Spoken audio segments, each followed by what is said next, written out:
యేసు రక్తమే జయం. పరిచర్య ప్రైజ్ ద లార్డ్. జనవరి 28వ తేదీ 2025. ఈరోజు దేవుని వాక్యము, మీ సకలమైన అపవిత్రతను పోగొట్టి నేను మిమ్మును రక్షింతును. మీకు కరువు రానియ్యక ధాన్యమునకు ఆజ్ఞ ఇచ్చి అభివృద్ధి పరతును. యెహెజ్కేలు 36వ అధ్యాయం 29వ వాక్యము. అవును క్రీస్తునందు ప్రియులారా, ఆ దినాన ఇశ్రాయేలీయులతో యెహోవా దేవుడు ఈ మాట ప్రకటన చేసెను.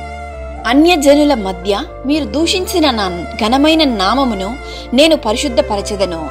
వారి ఎదుట మీ యందు నన్ను పరిశుద్ధపరచుకొనగా నేను ప్రభువగు యెహోవానని వారు తెలుసుకొందురు. ఇదే యెహోవా వాక్కు. మీ అపవిత్రత యావత్తు పోవునట్లు నేను మీ మీద శుద్ధ జలములు చల్లుదును. మీ విగ్రహముల వలన మీకు కలిగిన అపవిత్రత అంతయు తీసివేసెదను అని దేవుడు వాక్కునిచ్చెను. ఈరోజు ఈ వాక్యం వింటున్న ప్రియ సహోదరి సహోదరులారా, ఈ పాపపూరితమైన లోకములో జీవిస్తున్నటువంటి మనకు ప్రతి దినము ఒక సవాలు వంటిదే.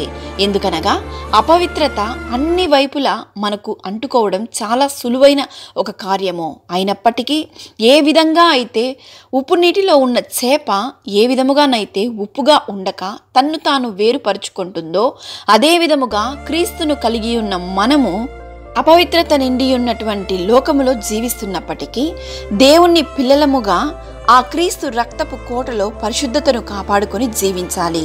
అలా జీవించినట్లయితే ఆ దేవాది దేవుడు ఏ కరువు రానియక ధాన్యమునకు ఆజ్ఞ ఇచ్చి అత్యధికమైన అభివృద్ధిని దయచేయును. ఇట్టి దీవెనలు దేవుడు మనందరికీ దయచేయును గాక. ఆమేన్. God bless you.